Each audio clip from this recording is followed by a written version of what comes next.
What Really Happened with your host, Mike Rivero. The history the government hopes you never learn. Here is your host, Michael Rivero. And aloha, America. Pardon me. Welcome to our show today. It is Tuesday. I'm getting a bad mixer here. It is Tuesday, January 17th, 2017. And we've got a lot of stuff to talk about today. I'm feeling much better. Thanks for everybody for all the email about get well and suggestions, most of which we're doing, nano silver and manuka honey and so forth. My voice is still a little shot, but I'm actually feeling a lot better. And so thanks for all the concern that was being expressed there. Anyway, phone lines are open. 800-313-9443, 800-313-9443. Mike is in our control room, ready to answer the phone when you call on in, put you on the air with your comments and questions and so forth and so on. Well, taking a long look, the wide view about all this chatter about disrupting the inauguration, it's beginning to look like it could be a very intense Friday through Monday, because going on out and doing a Google search on Disrupt J20, which is apparently sort of the umbrella for all of these different groups, you can see they're well funded. They've got a lot of professional looking graphics, they've got websites, they've got resources. Apparently they're advertising for people to come on in and protest. They're paying them $2,500 a month.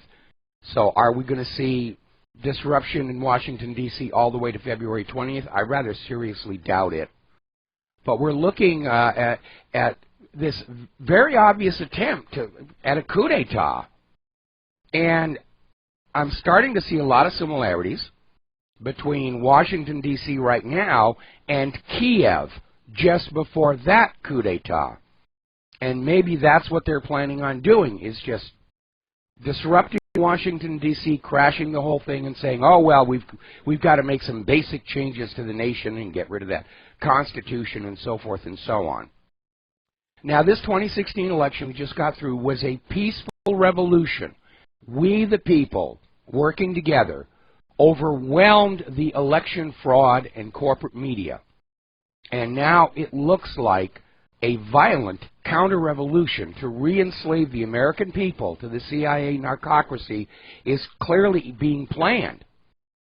And James O'Keefe's videos, he had the one about pouring butyric acid into the ventilation system at one of the inaugural balls. Now he's just released another video where these Disrupt J20 planners are talking about literally chaining the trains together or to local fixtures so that they can't move, and other ways of simply disrupting all the traffic flow in Washington, D.C. Now, this is some serious stuff. This is incitement to riot, incitement to civil disobedience, but violence begets violence, and they could literally start a civil war here. Now, we're seeing reported in a lot of different places, the dailysheeple.com, Sputnik News, where apparently a company over in San Francisco is running ads in 24 major cities offering $2,500 a month for agitators to get paid for fighting against Trump at this week's inauguration events, and they're trying to basically get riots and protests in the other cities. This is starting to shape up like the attempt to create a martial law justification in the wake of the Trayvon Martin, George Zimmerman case, where they were predicting, oh, there's going to be nationwide race riots and we're going to have to declare martial law and everything. And it didn't happen because the blacks and whites are all smart enough to realize this is what the government wanted them to do. So it's getting intense. And while I love the idea of a bunch of these liberal snowflakes thinking they actually could go up against a bunch of military veterans and bikers, the bikers for Trump showing up, they're saying they're not going to interfere with the police. They're there if the police need some help, but it's only going to exacerbate the situation. Now, there's a little bit of good news on that, because apparently somebody hacked into Disrupt J20 and released names and other internal documents. And the three men in that video about the butyric acid are Colin Dunn, Luke Kuhn, and Scott Green. And apparently there is a report that the FBI is talking to them right now and may charge them with incitement to commit violence. And that would certainly pull the rug out from what's going on. And all of those liberal snowflakes who are out there getting paid by whoever it is, I think we can guess, need to understand that little deal does not come with bail money, let alone legal fees. What you're talking about here is not a peaceful protest. You're talking about civil disobedience and rioting in the streets. These carry criminal penalties.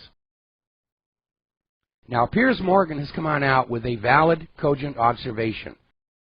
Those snowflakes who are determined to delegitimize Donald Trump's presidency before he even takes the oath, they're not just undermining him.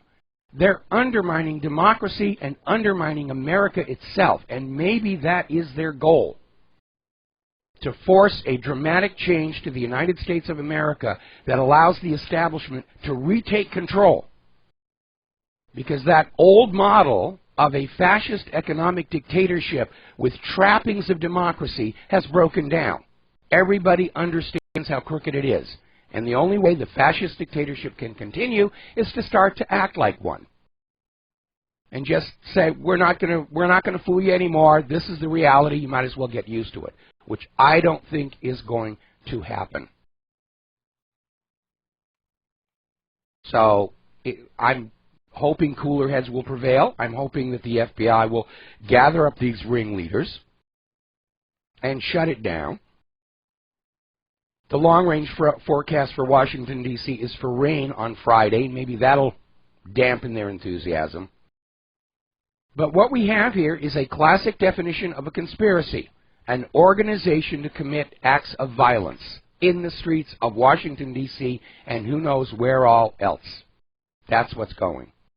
Now, apparently, one of the threats being made by these disruptors involves protests outside the home of Trump's family.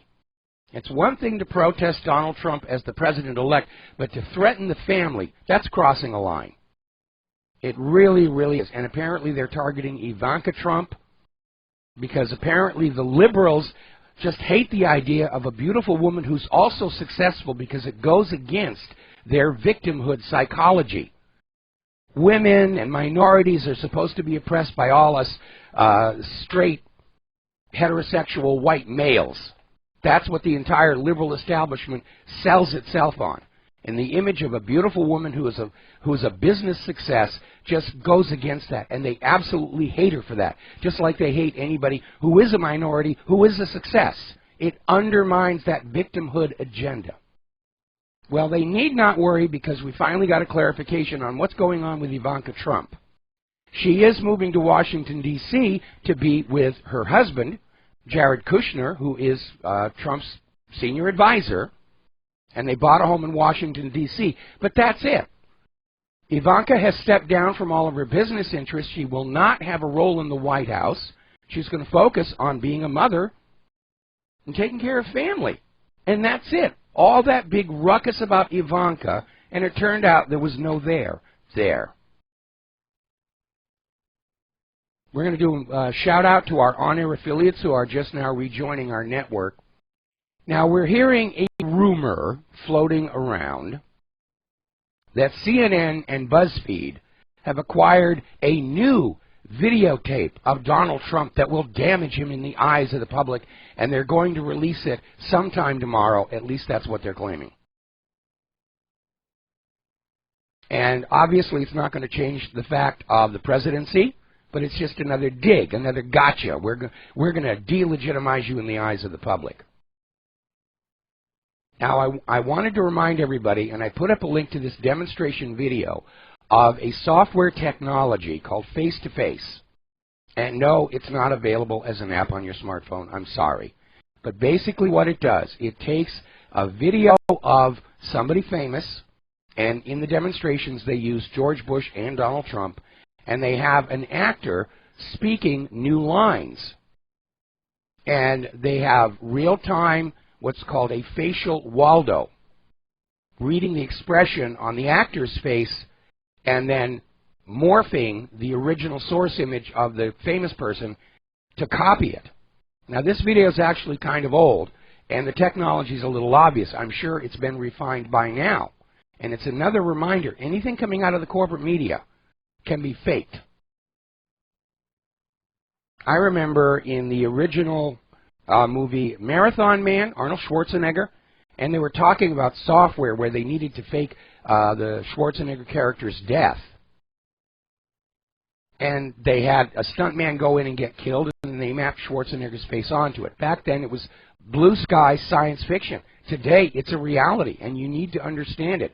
These corporate media outlets have the money to buy this kind of equipment and software. And obviously, no moral or ethical compunction against using it. Look at all the fakes we've already caught. Sloppy green screens, miswritten stories, misquoted stories, misidentified people. If they think they can get away with it with the majority of the American people, yeah, they'll fake a video of him. There's already one video out floating around supposedly of Donald Trump in a compromising situation, and it turns out they used a wax figure of him that they either borrowed or stole from a wax museum. And it was a good likeness except for the fact that it wasn't moving. They just put it in a bed and said, see, there's Donald Trump and here's all these whatever dancing around. Now, out in California, Congresswoman Maxine Waters, on an interview with MSNBC anchor Chris Matthews, was out there screaming how Donald Trump is not legitimate, and then basically came on out and said that she is going to push for immediate impeachment of Donald Trump on the basis that she claims Russia gave Donald Trump the term crooked Hillary to use in the campaign. Well, there just has to be something in the water in California, maybe it's all that fracking fluid, that's driving these people wacko bananas. Crooked Hillary was all over the independent media, including my website, long before Trump even declared for the presidency. And it just shows the utter desperation and unwillingness to accept that they lost the election. And they're out there looking for scapegoats. We're liberals. We're perfect. We never fail. It has to be somebody else's fault. All right, we're going to take a quick phone call. Errol in the Netherlands. Aloha. Welcome to the show. What's on your mind? Well, hello, Mike. I just I've written something down, and it's for you and for everybody that is listening into the show. I'm also under the weather. I hear that you are also under the weather. Yeah, a lot of people are sick. John Stadmiller was out there, and I guess pharmaceutical stocks are dropping now that Robert Kennedy's in charge of that vaccine commission. I don't know what it is. So yeah, they're drumming up business by throwing test tubes out the window of their labs. I think so. Okay, I just want to tell you. I wrote this down before I'm going to. I just want to say this. Mm-hmm. I wrote this down, so I'm going to say this now. The Internet is a new free democracy for future generations. Hold on, I'm not finished. The Internet is a new free democracy for future generations to come. That's what I wrote down. I like that. I like that. I like that a lot. What do you think of that slogan? I think it's great. I'm going to put it in my master quotes file. I will repeat it again. The Internet is a new free democracy, not democracy, but free democracy for future generations to come. Well, I absolutely love it. Perfect. Oh, no. Yeah, well, I think it certainly distills it down there. Anything else? No, that was it. I just want to tell you this because I know what the Internet is, and I'm also a guy that has multiple operating systems. I want to say to your audience, don't use one operating system. Mm-hmm. Use multiple.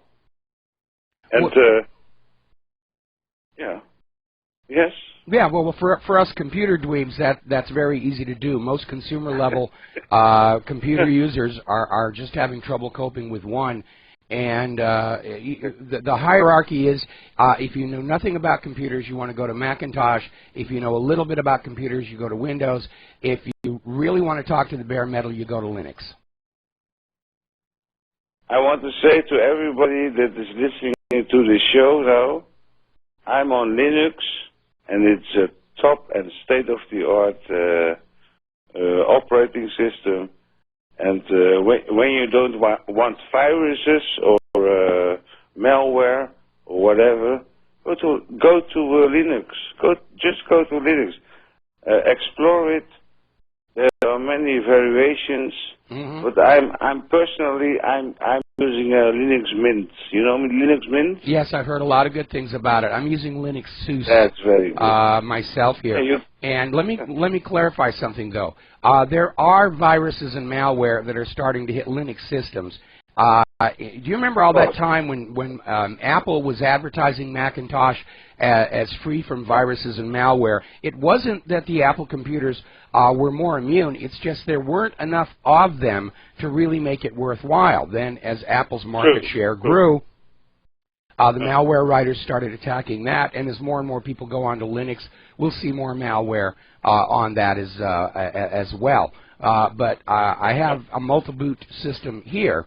And one thing I noticed is when I'm running Linux, it is so much faster than when I'm running any of the Windows variants. Yeah. Hey, thank you for taking my call, and or whatever. Okay, well, have a good day. Thank you very much. We're going to let you go. Thank you, Mike. All right, there we are. Now then, John Kerry has gone after Donald Trump for Trump's comments about Germany's auto industry and immigration policies. And Kerry's out there saying it's inappropriate for Trump to interfere, to comment on other nations' policies. Really? I never heard a peep from John Kerry when Barack Obama was trying to interfere with the Brexit vote. Sounds like another case of a double standard. It's okay for the liberal Democrats to do it, but you conservatives, you can't do that. You're not liberal. You don't have the intellect and the insight to mess around with the rest of the world. That's our job, gosh darn it, here. Now, here's a story coming out of Zero Hedge. Civil War II is underway. What's left in the CIA's bag of tricks? And it is getting very obvious that there is a hostility between the incoming administration of Donald Trump and the Central Intelligence Agency, which institutionally has just sort of gotten used to the idea that they're really in charge of the nation, because all of our presidents and members of Congress for the last several decades have been under their control, compromised by the drug trade or other means. And the reason the establishment was so afraid of Donald Trump is he is an outsider. They couldn't find anything on him to control him with. He's got his own money. He can't be bought. He's already out there doing things that we all know are for the better of the nation as a whole, such as questioning vaccine safety. And the CIA is basically, they don't want to give up that covert control of the nation. So now we have this former intelligence officer, John Schindler, and he used to be an analyst with the National Security Agency. And he basically has gone public saying, yes, the CIA is conducting an operation to find some way to take out President-elect Donald Trump. Either smear him to the point where he has to resign or find something that he can be impeached with. There was talk about Mike Pence invoking the 25th Amendment, all kinds of ridiculous, desperate Hail Mary passes to get rid. They're so scared of him. And they're scared of this growing independence in the minds of the American people. They're absolutely terrified. We have to take a break for commercials. We'll be right back. Hi, America. Welcome back to the show. And an alert listener wrote in to correct me that Marathon Man was the one about Laurence Olivier playing Mengele. The movie I was thinking of was Running Man, The Running Man. And the original one back there with Schwarzenegger. So I goofed on that one.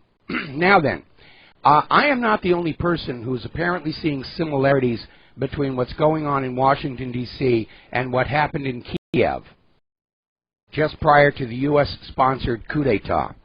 Because Putin is now sounding the warning of a Maidan-style attempt to bring down Donald Trump and install somebody that the establishment wants running this country, rather than what you, the people, want. Now, getting on back to that original contract with America, the Constitution, if the government isn't playing by those rules, then the government itself is delegitimized. We do not owe it our loyalty, our obedience, our money, and certainly we do not owe that illegitimate government life and limb of our children for their wars of conquest. And that's really what's at stake. Because if they succeed in taking out Donald Trump, he will be replaced with a true war hawk who will get us into World War III for real. And millions of people are going to die. But it makes money. That makes it okay. We can wipe out a couple of billion people, as long as there's a profit in it. Now, the director of the CIA, who is not going to have his job much longer, apparently, is slamming Donald Trump for slamming the CIA. And it reveals a kind of an interesting phenomenon going on. You've probably heard the old saying, to find out who really rules you, find out who you're not allowed to talk about. Because in this country, you can talk about the president bombing a country under false pretenses, engaging in torture to find weapons of mass destruction that don't exist all the time. But boy, if you criticize the CIA, it's the end of the world. The whole planet shakes, and people tremble in fear. All right, we're going to take a phone call here. Mark in North Carolina. Aloha. Welcome to the show. What's on your mind? Hey, Mike. How you doing? Doing okay. I got home. I don't know if you've been talking about this, but I heard it on my phone, while I was driving. Roger Stone was in InfoWars, and he's been sick for a while. He had been sick. He's better now, and really bad. Couldn't hold food down, losing weight, lesions on his body, all kinds of stuff, right? Yes. And he finally had blood tests. He had tests done, and he came up with plutonium. Somebody tried to poison him. Fortunately, he was able to fight. I guess he didn't get enough of it to kill him. So I don't know. If he's contaminated with polonium, it's only a matter of time. I'm sorry to say that, but that stuff does not go away. So if that is a true story, then he is in serious trouble. Well, the thing is, his doctor told him it's been flushed out. He managed to get it to smash it because he probably didn't consume that much. His symptoms are better now. Well, he said they definitely came down with the. They definitely came down. He said the results came in that he had been infected by polonium. Excuse me. Okay. That's not to be like CIA. Could very well be. I mean, the CIA's got a lot of stuff where they can deal out death, and a lot of that was covered in the Church Committee hearings back in 1975, which was looking at all of the intelligence agencies' rogue behavior following the exposure of COINTELPRO.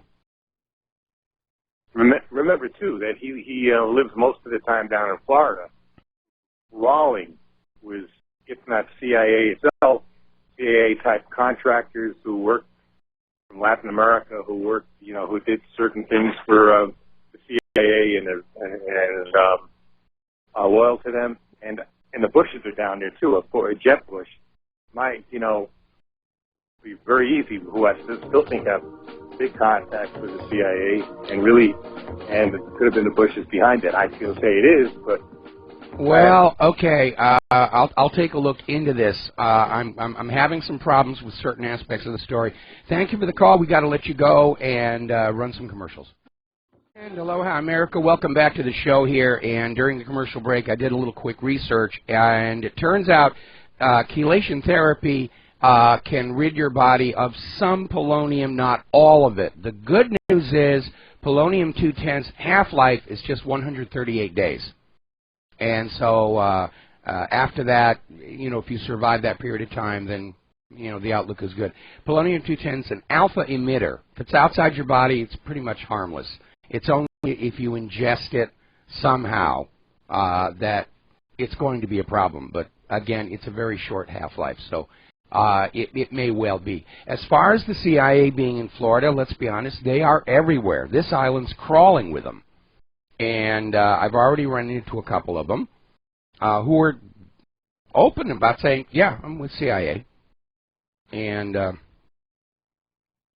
mostly they're kind of arrogant jerks. I remember one guy, though, elderly gentleman, very nice. I actually liked him. I could have been friends with him. Anyway, getting on back to the news here. Apparently all those neocons and Republicans who were helping Hillary Clinton and working against Donald Trump are now whining to the corporate media how they've been blacklisted from having jobs in Trump's administration. What did you think was going to happen when you tried to hand the presidency to Donald Trump's opponent? Did you think he was going to walk up, give you a wet, sloppy kiss of forgiveness and say, come on in?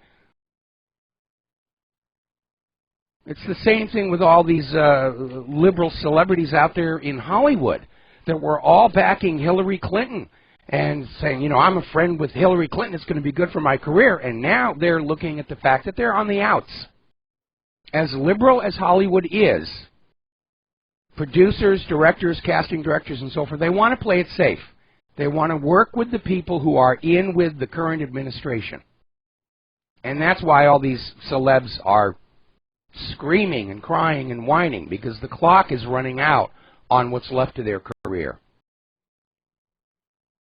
By the way, somebody took some of these celebrity videos that were trying to help Hillary Clinton and re-edited them into this hilarious satirical video, Unite for Famous People. And it's on the front page of WhatReallyHappened.com, and you can take a look at that, and it's a giggle. We're going to take a phone call now. Donna in New Mexico. Aloha. Welcome to the show. What's on your mind? Aloha, Mike. You sound a lot better. Yeah, I'm feeling good. It's just my voice is taking a while to recover, and Clara's already saying, you know, when can you sing with the choir again? When can you sing with the choir again? So the pressure is on. I don't know how I'm going to deal with it. All right, I'm calling to Claire's tell you, calling. I don't know if you... I'm sorry? I said Claire's calling from the other office saying, I heard that. All right, there's some breaking news, and you may have gotten it, you may not have. Obama has commuted Chelsea Manning's sentence. Outstanding. Outstanding. He'll be released May 17th. All right, that is outstanding. That's pretty freaking amazing, but I have a couple questions for you. Sure. All right, we know Julian Assange made this offer, about a week ago, that he would surrender himself if Chelsea would be released. There's that one. Mm-hmm. The second question is, when Trump is president, is this something he could reverse, or would he reverse it? Would he reverse a pardon or a commutation? I don't think he would. The political costs outweigh the gain. I mean, Chelsea Manning is basically going to fade into history, and why stir that all up again? I think the bigger question is, if Assange does in fact surrender himself, first of all, the case against him for the sexual assault has fallen apart. The woman who filed the complaint against him has gone public saying she was pressured. There were things that were in the official report that she never said, and so that's all falling apart. So it would be time for them to come home. And the same thing with Edward Snowden. You know, we have seen these people who are acting in what they see as the best interests of this country, and they're just being literally crucified in the media. And it's time to undo that damage.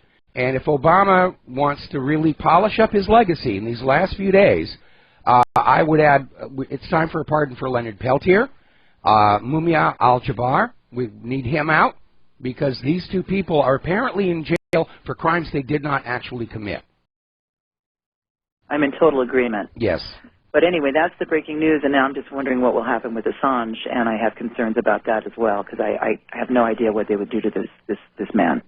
And he's sacrificed a lot. But that's all I have for you. Thanks so much. All right. Well, thank you very much, Donna. I think in the case of Assange, his fame and popularity is his best shield.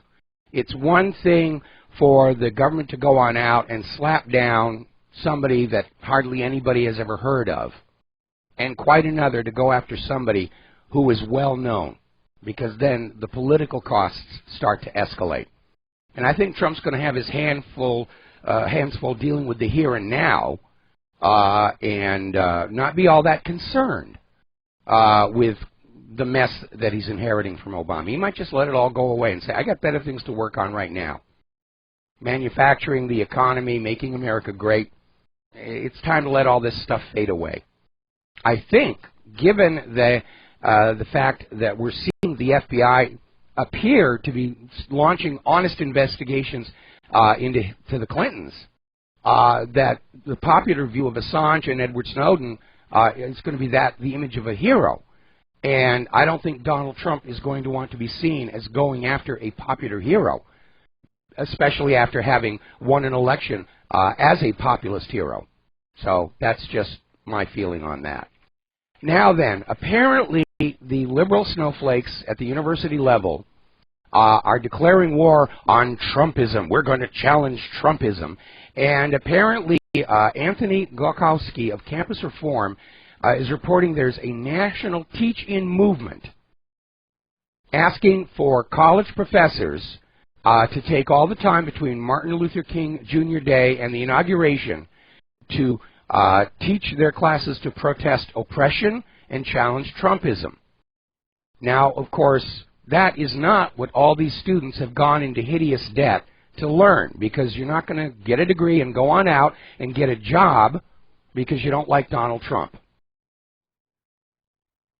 And again, that word oppression, that is the mainstay of the liberal selling point.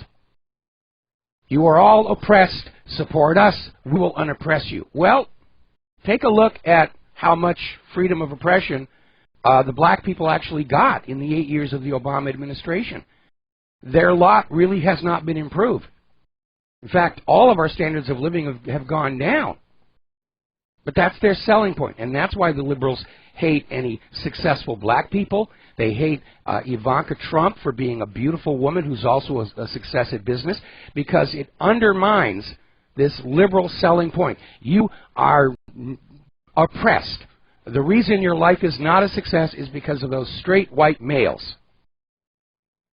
And anytime somebody is a success who is not a straight white male, it challenges that, and people are noticing it. Now, interestingly enough, a group of veteran intelligence professionals from all the agencies, CIA, NSA, DOS, military, so forth and so on, wrote an open letter to Barack Obama saying that he has a duty in these final days in office to actually substantiate the claim of Russian hacking of the DNC emails, or basically shut the heck up. And in this letter they're pointing on out, right now our government's credibility is on the line, so is the corporate media, because the global perception is it's just the losers hurling allegations at the winner, and none of them are sticking.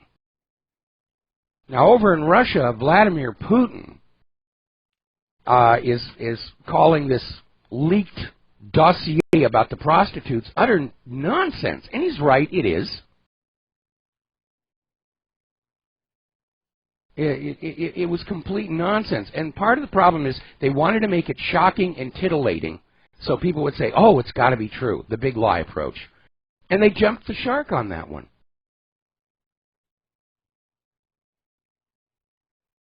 Now, people are starting to talk about the Trump effect, this idea that nations should focus on themselves.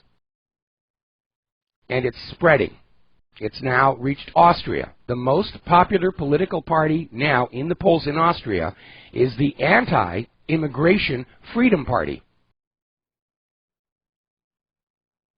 And the globalists are just going ballistic.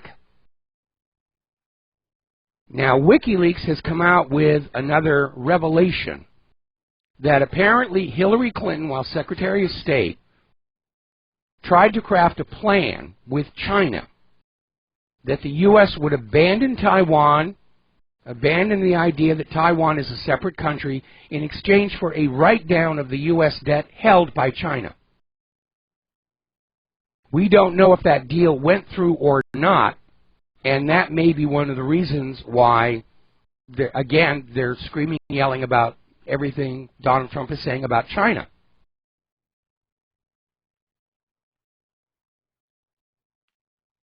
It is very reckless for somebody who's in one of these jobs, knowing they're only there for a maximum of 8 years, to make promises that in 9 years they're going to not be in a position to maintain.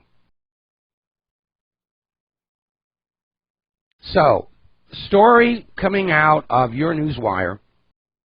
Apparently, FBI agents are investigating the Clinton Foundation. This is probably the reason they're starting to shut down the Clinton Global Initiative. Documents are being shredded. They're in a panic over there because apparently evidence has surfaced that Hillary Clinton was funding ISIS not just through the State Department, but from within the Clinton Foundation itself. They have found a trail of money, passing money laundering, reaching from the Clinton Foundation to supporters of ISIS. And that definitely counts as treason. Aid and comfort to the enemy in time of war. Now, the newly revived, starting from scratch investigation of the Clinton Foundation has confirmed what we already knew. The Department of Justice under Loretta Lynch actively worked to block the FBI's investigation of the Clinton Foundation. Remember, when that was all coming down, there was supposedly this FBI agent on the inside who was posting anonymously to a blog saying that the Clinton Foundation is a giant money laundry and slush fund, and everybody at the top of Washington, D.C. is dirty with it. That's why they want it to go away. I'm sure they're praying for lightning bolt to strike the building and just burn it to the ground. Because that's how they get out of all these things. Oh, the email server crashed. We can't answer the subpoena. Oh, the hard drive failed. We didn't do a backup. The tapes got recycled. I'm sorry. Speaking of broken computers, apparently over in South Korea, there's a special prosecution team investigating the president of South Korea, Park Geun-hye, and apparently unidentified hackers tried to break into the prosecutor's intranet and erase files there. Didn't work. But it looks like cyber war for political gain is definitely a reality in this world here. Now, let's talk about the corporate media. The corporate media is really angry with Trump right now over the announcement that they're going to move the press conferences from the current White House press room, which is very tiny, very cramped, very hard to get a seat in there. And they're going to move it to a much larger venue that will allow Donald Trump to invite bloggers and talk radio hosts to directly participate in White House press conferences, ask their own questions, get their own answers. The corporate media's monopoly on access to the president is being torn down, and they're not happy about that one bit. Because without that monopoly, people aren't going to be tuning into the corporate media anymore. They're going to go to the talk radio hosts, they're going to go to the bloggers, because after all, we didn't lie to them about Saddam having weapons of mass destruction, or Assad having sarin gas and using it on his own Alawite supporters. The corporate media has destroyed its own credibility, and they're trying to cling to wealth and power by establishing a communications monopoly, whether it is maintaining exclusive access to the White House or arbitrarily setting themselves up as the arbiters of what is real news and fake news. And it's all actions that smack of desperate panic. And they did it to themselves. And I have no sympathy for them. I mean, if the corporate media had really been doing its traditional job all along, I would have never started this blog. I would have never gotten into talk radio. I had better things to do with my life. I had a film career, a very promising one. But as long as the corporate media serves the government and corporate interests, there is a need and a desire by the public for an independent media, not under government control, not under corporate control. And the new media of the United States is not going to be these giant, going extinct behemoth corporations, but thousands of individual talk shows and blogs preserving a diversity of opinion, which is what was originally intended. This country actually used to have laws saying no one entity can own too much of the media, because then they could dominate public opinion to an unhealthy degree, which is exactly what's happened over the last couple of decades.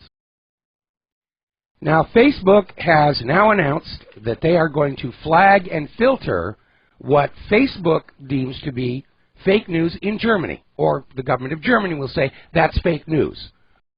Oh, the refugees are raping German women. Well, that's fake news. Take it out.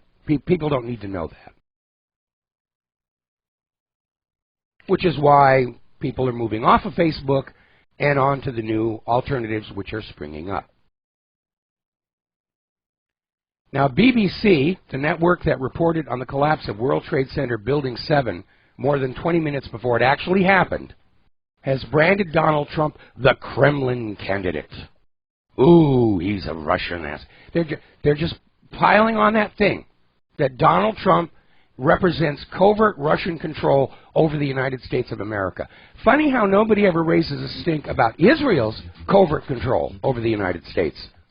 Because that's okay for Israel to run our country, but it's not okay for Russia. We'll be right back. And aloha, America. Welcome back to the show. We're talking about the corporate media. They're still playing their spin games out there.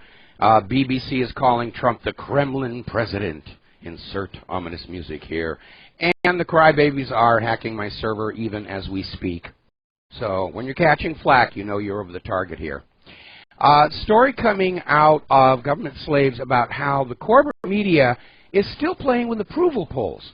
We saw them doing that all during the election, all during the campaign, the primaries and everything. Oh, Hillary is leading by a huge amount. It's going to be a landslide, and nobody likes Donald Trump. And they're still doing it as part of this organized campaign to make it look like Donald Trump is really not the legitimate president of the United States of America. And they're still doing it. So, of course, we put up a poll at our website. Do you approve of Donald Trump? 95% yes. But don't take my word for it. Talk to people around you. That is the most powerful way to get around corporate media and government propaganda. Is just talk to people about what's going on. Share information. And just anybody who says, well, I saw it on TV. And said, is that the same TV that told you Saddam had weapons of mass destruction? Corporate media has created its own credibility. Some people are still clinging to it because they don't like the alternative reality that they have been lied to their entire lives. They don't want to admit they were made complete and total fools of by the government and the corporate media. So they're still kind of clinging tenuously. But it's a weak grip, and it's not going to take much to pry them loose. Get them to open their eyes, take the red pill, whatever metaphor you want to use here. Story coming out of Investment Watch blog, Fake News, the fake stream media devours itself. And yeah, we're starting to see that, where with these huge embarrassments, especially about that dossier with Donald Trump and the prostitutes and everything, they're pointing fingers at each other. Well, we only ran it because BuzzFeed ran it, and BuzzFeed ran it because they're owned by NBC, and NBC said, well, we don't want to put it on our network, so we're going to do this, and we're going to have that. And they got desperate, and they got reckless, and they made a foolish mistake, and now they're trying to shift the blame. Anything good that happens, they'll take credit for it, just like politicians. Any mistakes are made, oh, it's somebody else's fault. You know, Russia's to blame. Somehow Russia's to blame. Now, let's start looking at the wars, because there's a lot going on. There's a very alarming story that came out of the Daily Mail in Great Britain. And apparently, they had a contributor who's actually here in the United States, in Nevada, and with a telephoto lens, he caught a practice training dogfight over Nevada near the Groom Lake facility. And apparently he had a very powerful telephoto lens that was on his camera. And the two planes involved, well, I'll tell you what, I'm going to let the suspense build. And I'll be back with this after these words, station identification. Aloha, America. Welcome back to our show. Hour number 2. The phone lines are open, 800-313-9443. And we're talking about this article that's over in the Daily Mail in Great Britain, and it's illustrated with photographs. And apparently somebody in Nevada spotted a training dogfight taking place above the Groom Lake area. One of the planes was an F-16, which makes perfect sense. The other one was a Russian Sukhoi 27P Flanker B, which has never been officially imported into the United States. Officially, it shouldn't be here. Now, the Daily Mail is out there saying this may be proof that America is preparing for war with Russia by dogfighting an F-16 with a Russian jet. I have a somewhat different concern, and that has to do with the desire for the United States to have some kind of a false flag they can blame on Russia. We know about those Hungarian tanks that Ukraine bought to use as a possible false flag of a Russian invasion. And now we're finding out there is a Russian fighter jet painted in Russian colors in the possession of the United States. It's a deniable asset. Oh, no, we never had a Sukhoi. They could send that Russian plane to shoot something important down, like Air Force One, with Donald Trump on board, and try and start the war that way. Imagine the sneakiest, dirtiest, most underhanded, double-crossed, dirty trick you could ever think of, and then understand the U.S. government has already thought of far worse to do. And they're willing to do it. They're desperate. They're in a panic. Now, Gordon Duff had an interview on Press TV, and he's out there saying that at this point, the United States government has no credibility in the Middle East, which is certainly true, and actually I think it applies to pretty much the entire world at this point. And certainly within the context of the Middle East, prior to 9/11, the U.S. at least tried to maintain a posture of being an impartial and objective arbiter between Israel and everybody Israel hated. That was part of the petrodollar deal. Following 9/11, Israel's arrogance shot up, and the U.S. government's willingness to say no vanished completely. And in the intervening years, the United States has come to be seen as Israel's poodle, for lack of a better description. Hillary was poised to continue that proud tradition, but Donald Trump, despite his obviously pro-Israel rhetoric, which I get a lot of emails about, I think once he starts directly interacting with Israel's government, and he sees the reality behind that corporate media propaganda that he spent his entire life soaking in, I think his enthusiasm for Israel is going to rapidly decline. And that was why Israel was just so opposed to Trump. They wanted Hillary. They wanted a guaranteed done deal, not somebody who might actually step back and say, you know, I don't think that's a good idea. Now, you remember Jimmy Carter, after his term in office, he wrote a book, Palestine, Peace, Not Apartheid, at which point he was denounced as an anti-Semite.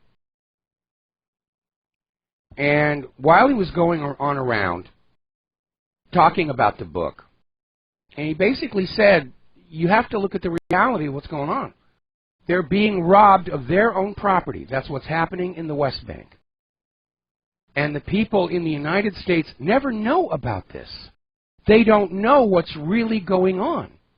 There is no criticism of Israel in the United States, certainly not in the corporate media. Obviously, Carter's comments were before the rise of the independent media, because we're willing to be critical about any government that behaves badly anywhere on planet Earth. But that American corporate media that never dares criticize Israel is where Donald Trump has gotten most of his impression about Israel and Palestine. Now, he already knows that the corporate media is dishonest and lying and deceptive. He got a real crash course on that during the campaign. The next step is for him to take a moment and say, okay, looking back over the last 20 to 30 years, what else has the corporate media been less than forthright about? It's only a matter of time before he does that. Trump's a guy who likes to think a lot. Now, over in Great Britain, last October, the media there were making a big deal about how the police were called to University College London amid claims that pro-Palestinian protesters had harassed an event with an Israeli speaker. And the corporate media over there went wild, anti-Semitism on our college campuses and so forth and so on. Well, here we are all these months later, and Jerry Lewis of Hampstead Synagogue has now admitted that it was Jewish groups that provoked the confrontation so they could call the police, disrupt everything, and then scream, oh, anti-Semitism, anti-Semitism.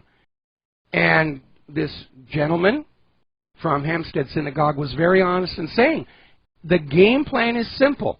Cause a ruckus, claim discrimination, and then ask for donations and funding. Remember when Democracy Now! Had that former member of the Knesset on the air honestly admit that the screaming of anti-Semitism is just a trick to shut people up when they ask questions that Israel doesn't have a good answer for.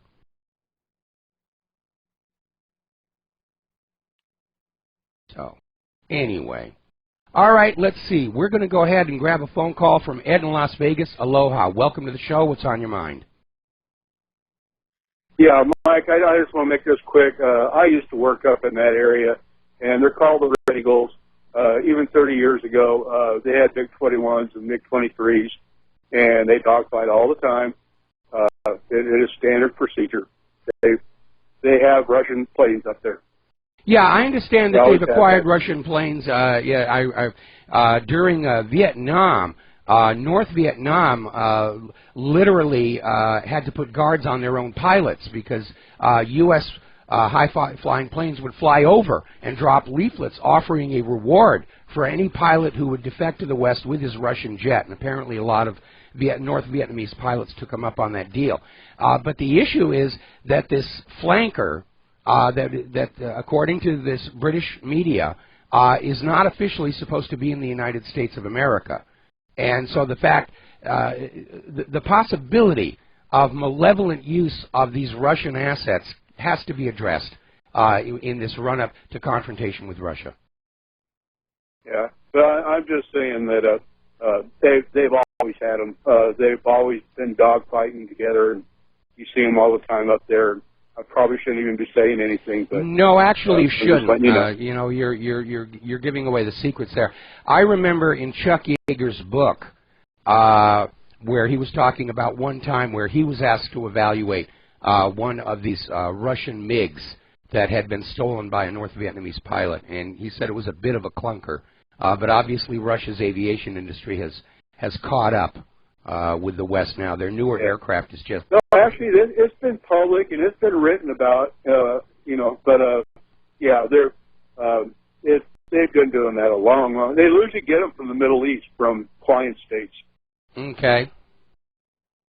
All right, well, listen, thank you very... I'll let you go. All right, thank you very much for that one here. We're going to do a shout-out to our on-air affiliates who are rejoining the network, and we're going to go back to the phones. Brendan in San Francisco, aloha. Welcome to the show. What's on your mind?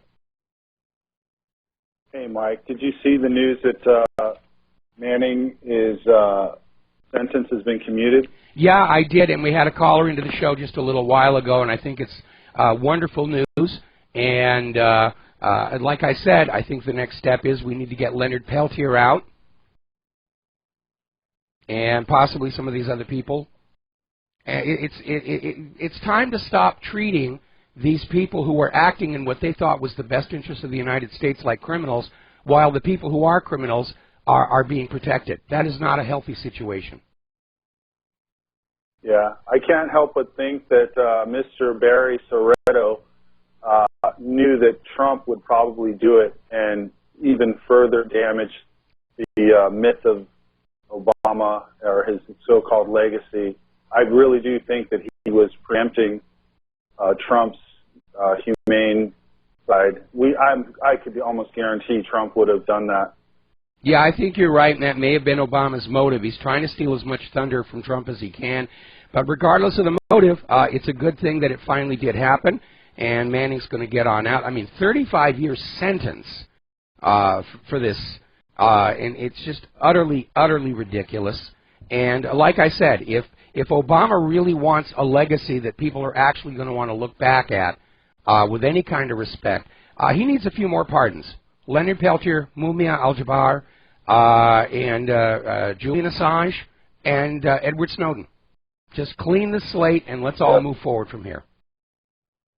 In that order. Real quick, I wanted to do a movie recommendation I saw last night on Netflix. You have to see this. I'm going to put this in the category of what was that Mel Gibson movie where he was a Scottish Braveheart. rebel? This movie, in my opinion, now keep in mind, Mike, I study filmmaking. It's in San Francisco. This movie is called The Physician, and it goes into, it's based on a novel, but I guarantee you it will satisfy, and I'm a very tough critic.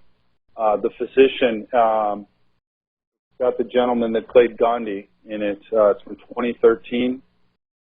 That was just a quick recommendation, but I had a clarification hopefully you could make. You reference Soros or the New World Order blending everyone together. I wonder if you could clarify that, because the way I see that, it's more of a weaponized migration. And there's a gentleman I found on YouTube that does wonderful excerpts from the Quran and how the stages of infiltration and waiting till your numbers grow and then strike. He goes through a very methodical explanation in the Quran. And when I hear you say their plan of blending us all together, I'm wondering if you're being facetious. Can we get a clarification on that? Because I'm sure this is a weaponized migration, sleeper cells, the whole nine. Well, the clarification is, from the point of view of the globalists, the New World Order people, they want to just blur everybody together in order to remove from us our sense of identity, our cultural identity, our historical identity, our regional identity. Because if we don't have a strong sense of who we are, then it's easier to control us through propaganda. Now, that being said, some of the people who are going on these migrations may have their own agendas that may tie in to things that are written in the Quran or things that are written in other various so-called holy texts, because that idea of proselytizing and growing your faith is hardly unique to the Quran. There's a lot of similar stuff in the Bible and the Old Testament, which by extension includes the Torah. Almost all of the major religions do encourage their followers to expand out and take over territory. Pope Alexander VI, when he wasn't busy having orgies in the Vatican, was busy literally handing out parts of the world to Spain and Portugal that weren't really his to give. Yes, that clears it up. So it's one component of a larger recipe to blend us all together. I totally agree with you, but then the final stage is the releasing the dog, so to speak. I don't think that was part of Soros' plan. It's, I think, from his point of view, an unanticipated after effect. Because, if the whole world ignites in racial war and the human population is devastated, then there really isn't much point in having a global government if you don't have a huge tax base. So just based on my own research, there's an actual term, and I got on a little unprepared today. I wanted to reference specifics about this gentleman. He's a Christian pastor who's referencing the Quran. He's using their own text to explain what their plan is ultimately. And there's a specific name for the process of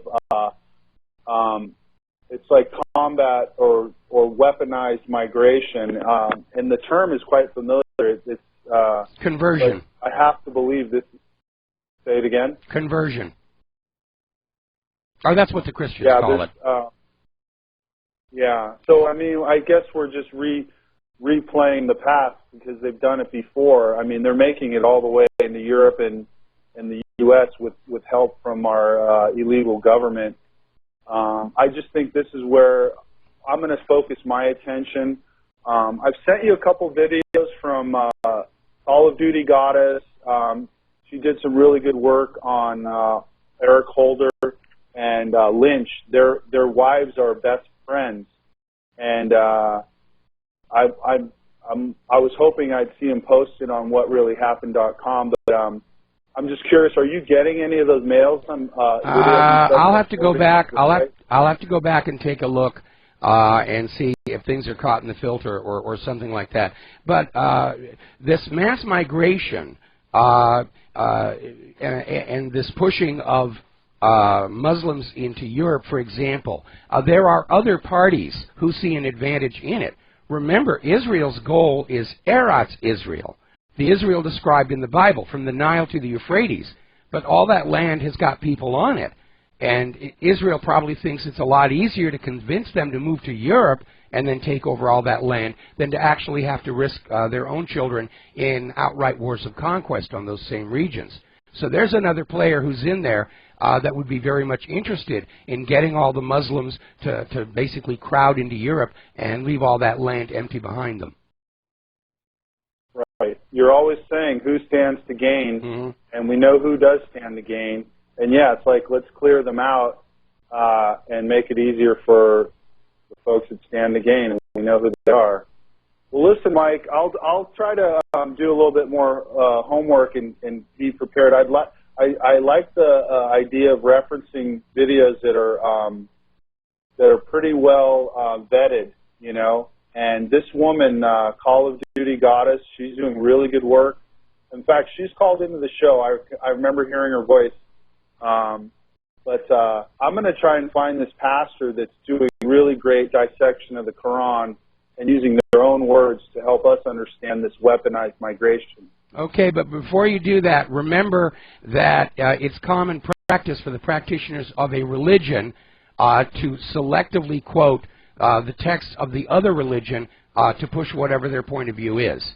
And we know there's a lot of editing that goes on in those religious areas. I mean, before the invention of movable type printing, you would have been amazed how many different versions of the Bible there were all over Europe. That's what led to the creation of the King James Bible, was an attempt to reconcile just how far afield some of these scriptures had evolved over the centuries.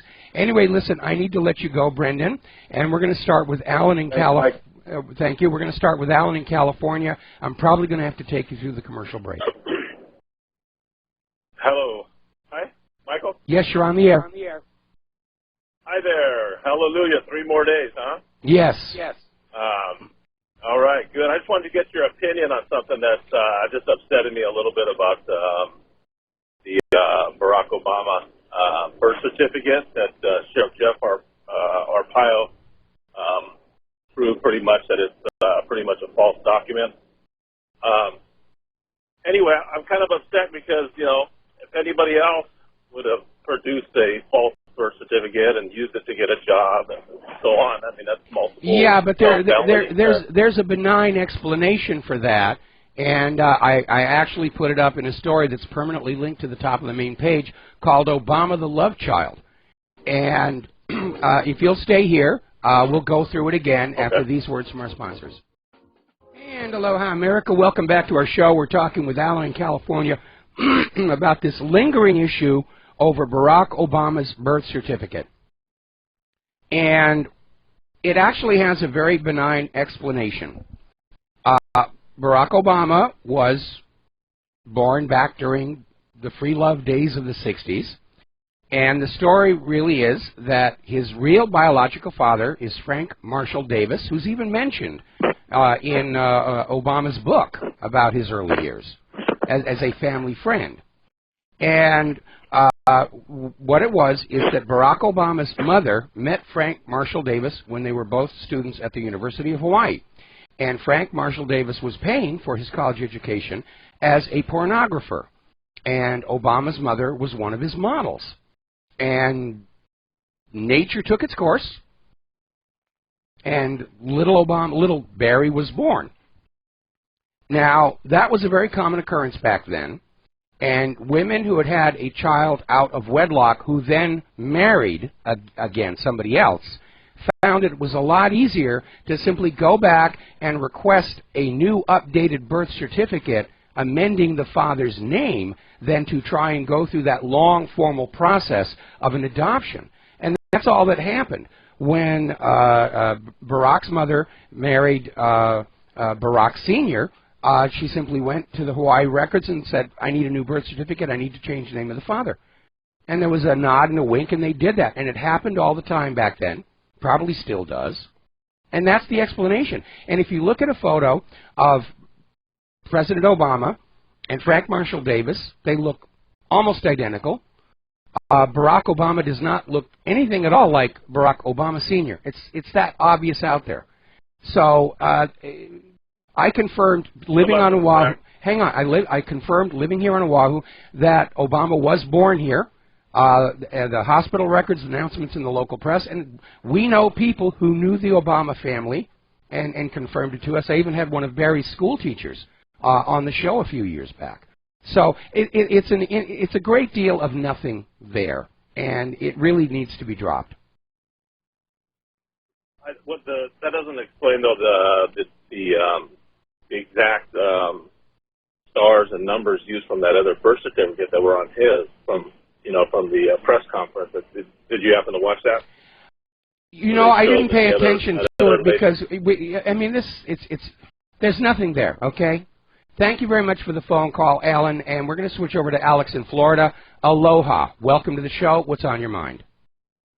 Hey, Michael, you don't sound well. You poor thing. I hope you get better. Well, I am getting better. I'm actually feeling a lot better. My voice is a lot better than it was yesterday, and I figured another 2-3 days, I'll be back to battery. Okay. Hey, I was just watching the YouTube this past week, and I just opened up that file again where General Wesley Clark was stating that the Pentagon, one of the guys at the Pentagon, they said they had a plan to go into 7 countries in the Middle East. Yes. And I think that whoever told him that and whoever made up that plan are our enemies, and they need to be tried for war crimes. Those are war crimes. Certainly the way the wars were executed, they were not just wars. They were wars of conquest, and by default, that makes them war crimes. Yeah, and what was the purpose? Money, control of the oil. All of those nations needed to be constrained to trade their oil only for U.S. dollars, because that foreign demand for U.S. dollars to buy resources with and to do cross-border trade and banking is the only thing holding the value of the dollar up internationally right now. Yeah, it's kind of concerning. I hope that Trump doesn't privatize Social Security or Medicare, and what do you think about that? Well, privatization is always a bad idea because the private corporations who take it over to make a profit. I think the government should be managing our Social Security and our medical care, but it's got to be under full, transparent civilian oversight so that it doesn't get corrupted and politicized and plundered like we saw with Social Security and Medicare. Yeah. I'll tell you what, it would sure be a stimulus if some way, somehow, his new health plan could save us money every month. A lot of, like, $300 or $400. Yeah, it would. We're paying way too much for medical care. Got to let you go. Got to take a break for commercials. We'll be right back. Aloha, America. Welcome back to our show here. Now, getting back to the war zones, Iraq forces are close to the full liberation of eastern Mosul from ISIS. So the plan for a new Kurdistan to be carved out of Iraq, Syria, and Turkey appears on the verge of collapse. Now, remember back on New Year's, there was a terror attack at a nightclub in Istanbul, and a lot of people suggested it might be a warning of some kind for Turkey to stop cozying up to Russia and come back to the U.S. sphere of influence. And now Turkish Deputy Prime Minister Numan Kurtulmuş is saying that this nightclub attack involved an intelligence organization. Not a terrorist organization, but an intelligence organization. A nation state was behind this. I think in hindsight, we're not really surprised about it. That sort of thing goes on all the time. Now then, turning to our ability to fight war. According to the latest report from the Pentagon, the F-35, we love picking on the F-35, has 276 acknowledged deficiencies and counting. And at this point, it's declared unfit for combat operations.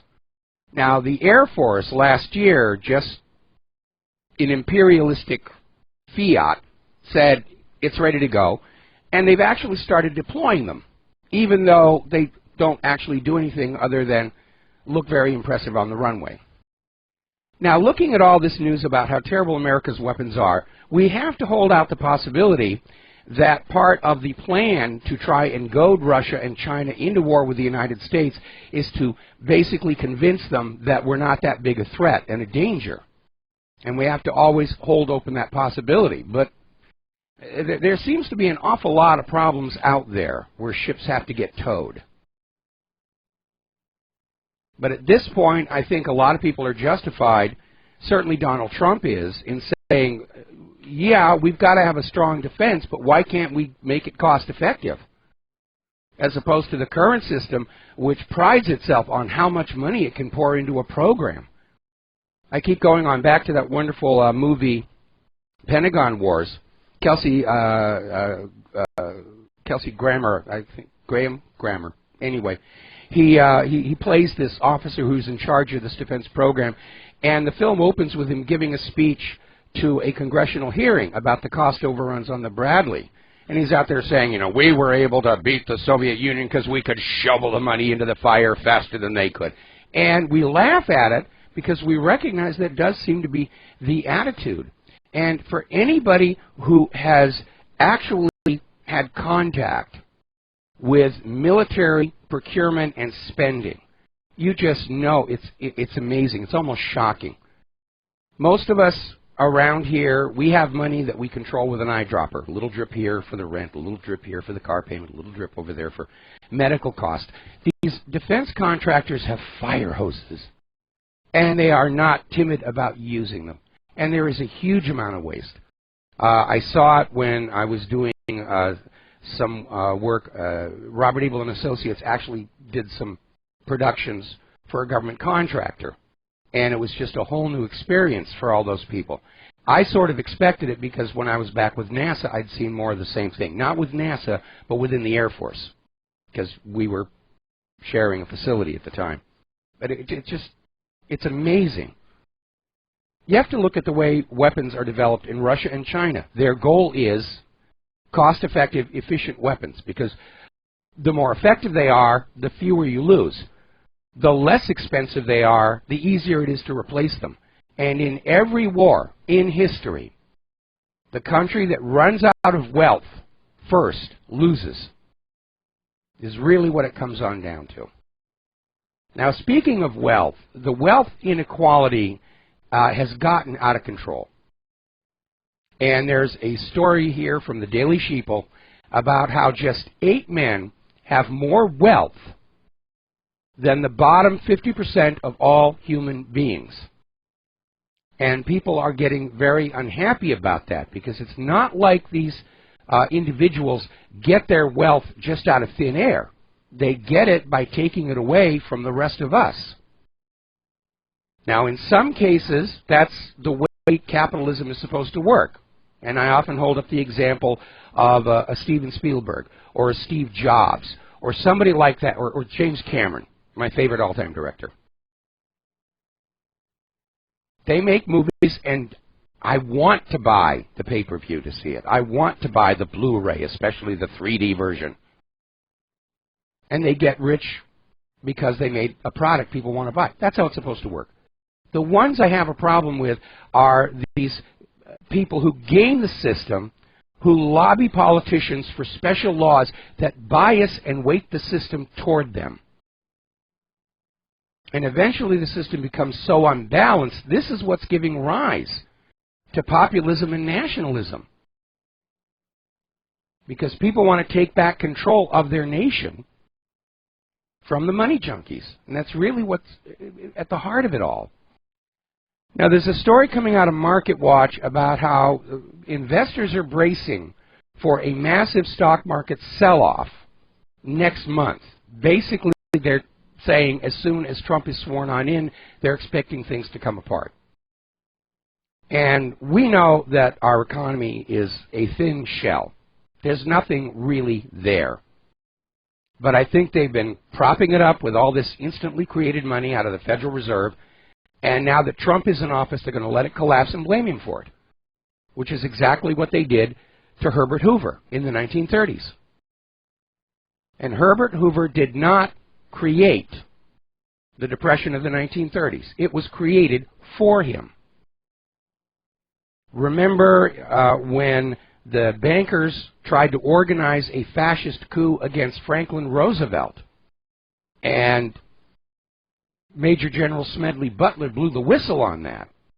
And Roosevelt wanted to round all these bankers up and throw them in jail, and they all sat back and said, you touch one of us, we'll crash the economy and blame you for it.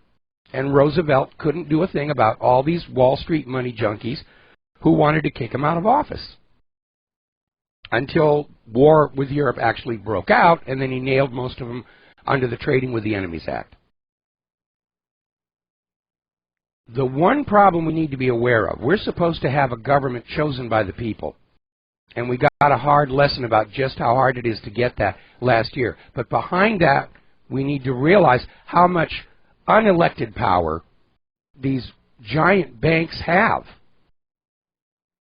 And maybe it's time to start breaking those up as well. Maybe it's time to end the Federal Reserve.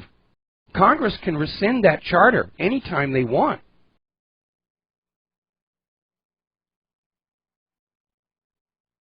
Certainly, in the coming crash, our better educated, more aware, more skeptical general population is not going to be fooled when the corporate media says, oh, this is all Donald Trump's fault. We had a wonderful economy at the end of 2016, and Trump just wrecked it. They're not going to believe that. We all know how much the government lied about the unemployment numbers. We know how much they lied about the rate of inflation. We know who's to blame. We know what is to blame. That Ponzi scheme at the heart of it all, private central banks issuing the public currency as a loan at interest. It's a system of enslavement, ruled by compound interest. And it's no more legitimate a form of governance than rule by divine right or rule by slavery. And like those former failed systems, it only works as long as the population is brainwashed into believing this is the way life is supposed to be. And that brainwashing is finally starting to wear away. And people are saying there is something fundamentally wrong with private central banking. It's great for the private central bankers. That's why the Federal Reserve is resisting an audit. They don't want you to know how much real wealth they have sucked out of the population over the last 100 years. It's a terrible deal for the rest of us. We spend our lives in debt servitude.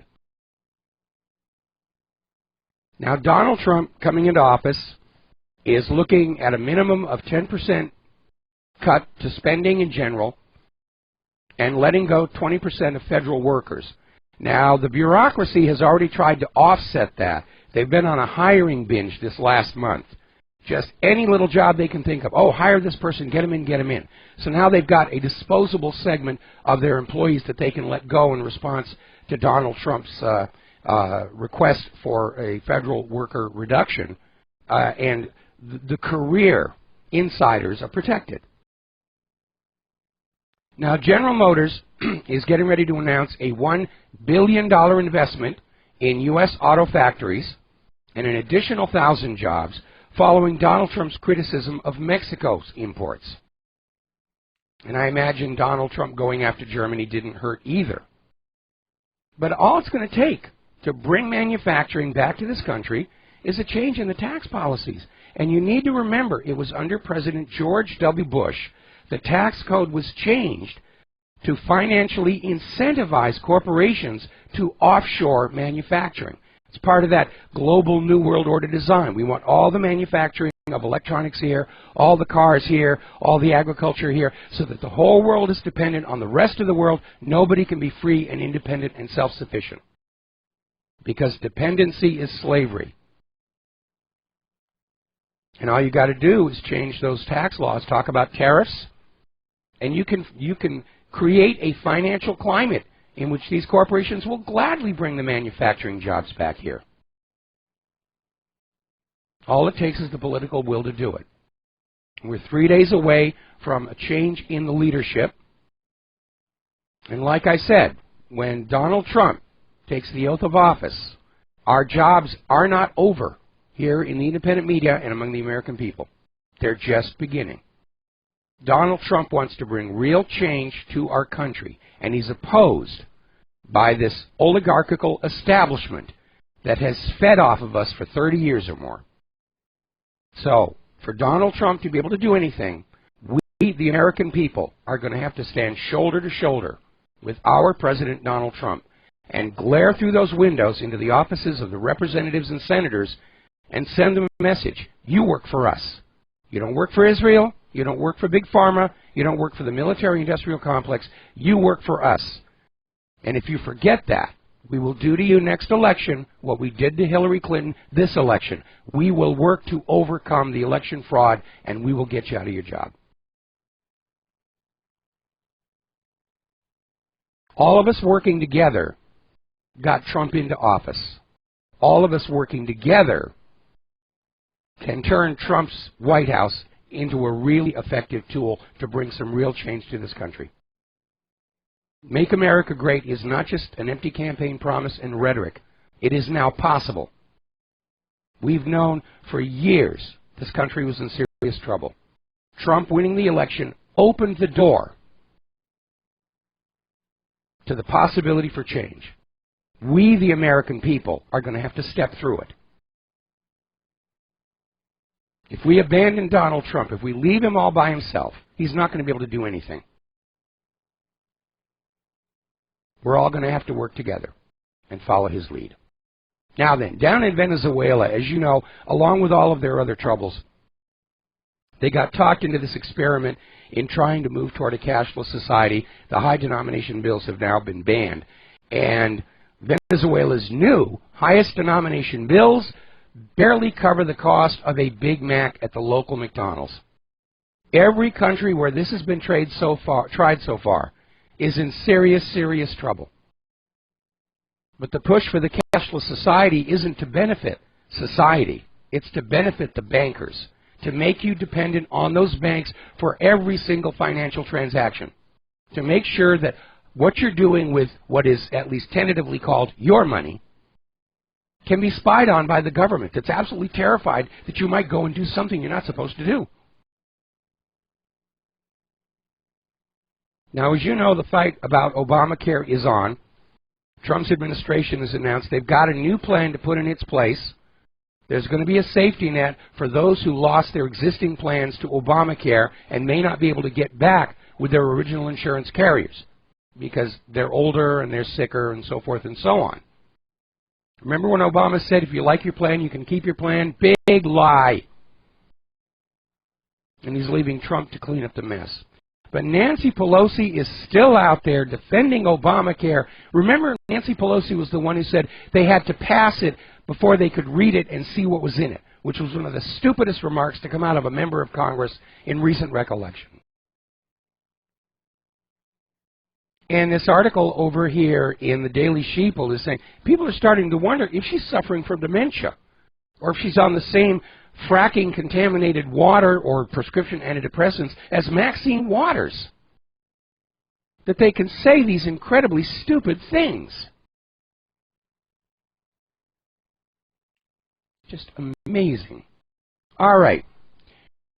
Apparently, Trump's offer of a fast-track post-Brexit trade deal with Great Britain has been welcomed by Downing Street, and it was made in response to the European Union saying that Great Britain can exit, but they have to still allow open borders for refugees to come on in, and they still have to pay taxes to Brussels, which, of course, those are the two reasons Great Britain wanted to leave. So I guess they're calling it Brexit Light. You can convince yourself you've left, but nobody ever really leaves the European Union. Taking advantage of my cold voice here for dramatic effect. So Trump came on in, and he basically yanked the rug out from Brussels on that one. Boy, the globalists are going to hate him. They are just, they're seeing their dreams of a golden throne of planet Earth warmed by their particular derriere vanish like smoke. Merkel says she's ready to fight a generational battle with Trump to preserve what she calls liberal democracy and trade. Apparently, liberal democracy is you do what we tell you and pretend you're free. And trade, of course, means global open trade. But basically, she's still fighting for the globalist agenda. And I don't know how she thinks she's going to be able to win re-election next year. She's probably hired all of Hillary's vote riggers so far and is going to put out a Craigslist ad for more of those. All right, we're coming up here on a commercial break, and we'll be back after these few words from our sponsors.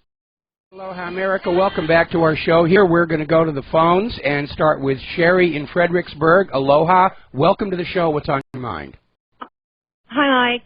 Thank you. Yeah, you used a term a couple shows ago, meritocracy. Yes.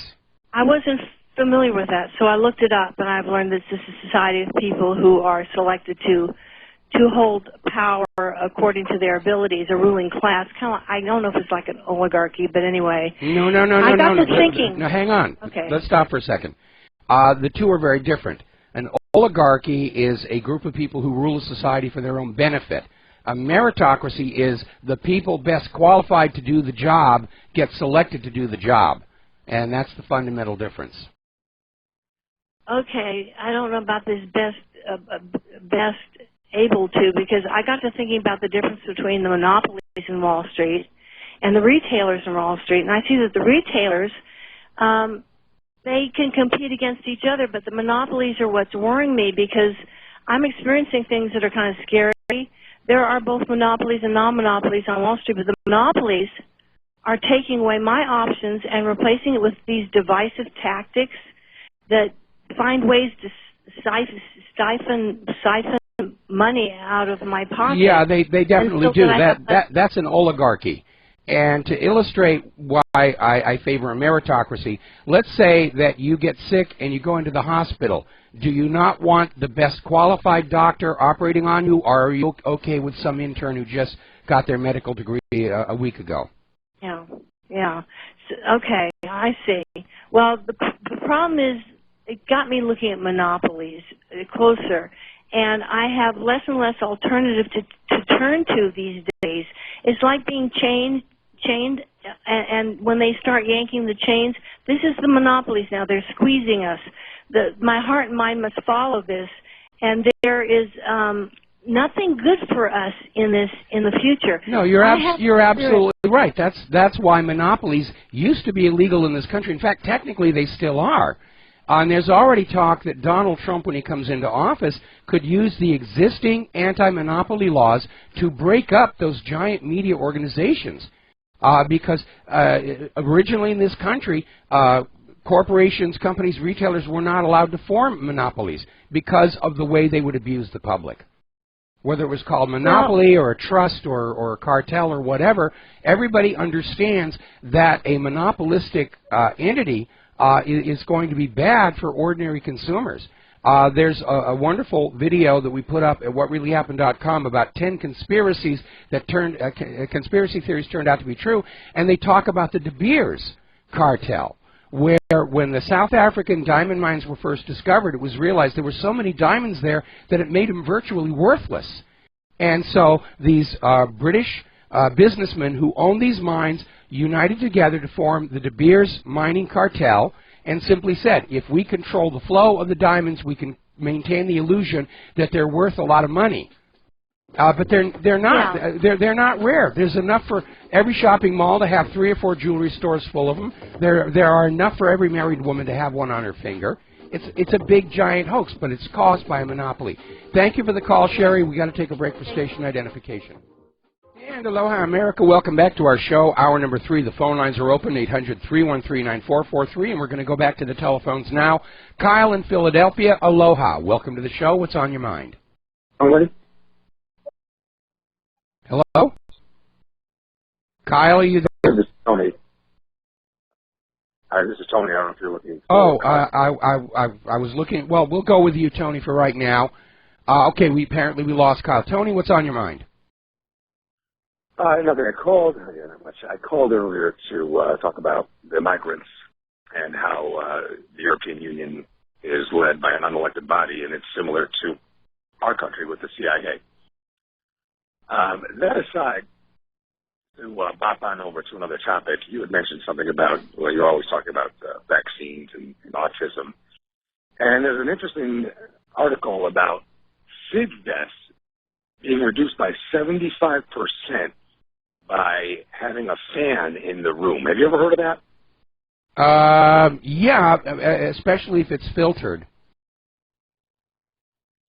Yes, I think it comes down to air circulation. We don't know why or how it works, but it was in the New York Times or the Washington Compost. But it's reputable. Well, here's the problem with that. Sudden infant death syndrome is sort of a blanket explanation for a brand new infant all of a sudden dying. And it covers a wide range of possible causes. At one point, there was concern that if babies go face down on the mattress, they couldn't breathe through the mattress, so now baby mattresses are designed to allow airflow. Obviously, if there's contaminants in the air, that can be an issue as well, provoking some kind of a reaction. But the issue of the link between SIDS and vaccines has to do with a very obvious anaphylactic reaction. And most of those cases, the parents will report that even before the baby was put to bed, that they seemed to be in some kind of distress, and they put the baby to bed saying, tomorrow we're going to go to the doctor. And they get up the next morning, and the child has passed, which is a horrible tragedy to have to go through. It's like the term cancer actually covers a multitude of different conditions and diseases.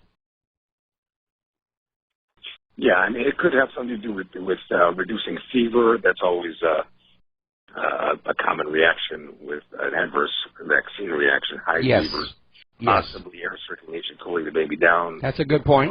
That's a very good point. But I guess the question is, why wouldn't they be handing out fans instead of Infamil or this garbage that they hand you after you give childbirth?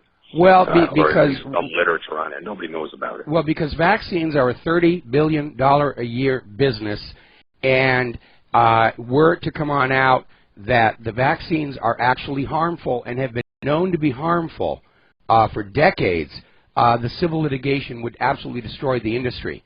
Now, the U.S. government, of course, threw their hat in with the vaccine makers with the Homeland Security Act, which actually included a provision to indemnify vaccine makers from being sued for any harm caused by their products, because these vaccine makers are such wonderful campaign donors every election cycle.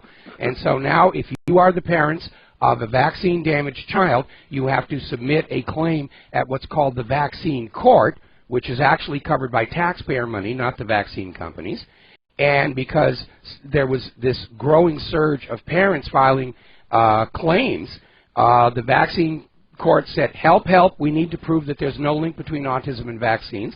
And the CDC cooked up this report, which has been since exposed as having been a fraud, specifically for the purpose of allowing the vaccine court to tell all these parents of vaccine-damaged children, oh, your child was just born that way, the vaccine companies are innocent, you don't get any money to help take care of your child. And it's a big, giant ripoff, and it's been allowed to grow to such a scale that if it were ever fully exposed to the eyes of the American people, it would not only bring down that vaccine industry itself, but the government that very obviously protected and covered up for them. Right, and you know that vaccine court, even though the odds are nearly insurmountable in winning over there, they still have paid out billions of dollars to damaged families, and this is, that's a small fraction. Yeah, it really is. Tried to get a settlement. And the issue in the long term is that because nobody will honestly deal with the link between this ever larger number of vaccines that are now mandated by the government and the exponential growth of children diagnosed as autistic after they get those vaccines. By the year 2030, half of all American children will be diagnosed as autistic. And that means there's going to be half the population unavailable to the workforce after the year 2030. And a significant portion of the available workforce is going to be tied up caring for all these autistic children. And then there are not going to be enough workers left over to work in the factories and farms and fields and so forth and so on. And so this has to be dealt with. And I'm absolutely delighted that Donald Trump has appointed Robert Kennedy to chair this Commission on Vaccine Safety. And Robert Kennedy has now accepted.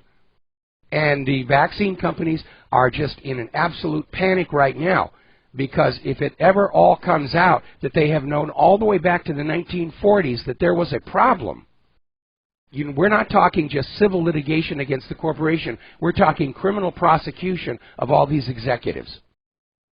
I mean, let alone all the parents who are going to kick down the front doors on those office buildings and drag these people out to burn them alive at the stakes. That would be wonderful, and I'm glad you mentioned about Robert F. Kennedy Jr. Robert Kennedy Jr. I've been following him for quite some time. Real quick, the autism rate in Israel is rather low. I was reading an article earlier about it. It's 3 per 1,000, I believe, is the rate. Is very, very low. Yes. And they were looking as to why the autism rate among Orthodox Arabs and Israelis are even lower than that. So that's an interesting point. Well, I'll let you talk about that. And if you would link to something about that the article about air circulation and SIDS, I think it's an important thing, and it could save a lot of children's lives. Thank you, Mike, for your time, and I hope you and Claire are doing well. And I like the new voice, personally. Well, Claire doesn't, so I'm working to get back to my normal lyric baritone. All right, we're going to let you go. Take care. And one of the reasons that we have seen this push for mandatory vaccinations without any exemptions at all is not just to maximize the profit to the vaccine company, but to avoid having an unvaccinated population that can be pointed to as indicating that there's a problem. The Amish refuse vaccines. They don't get autism.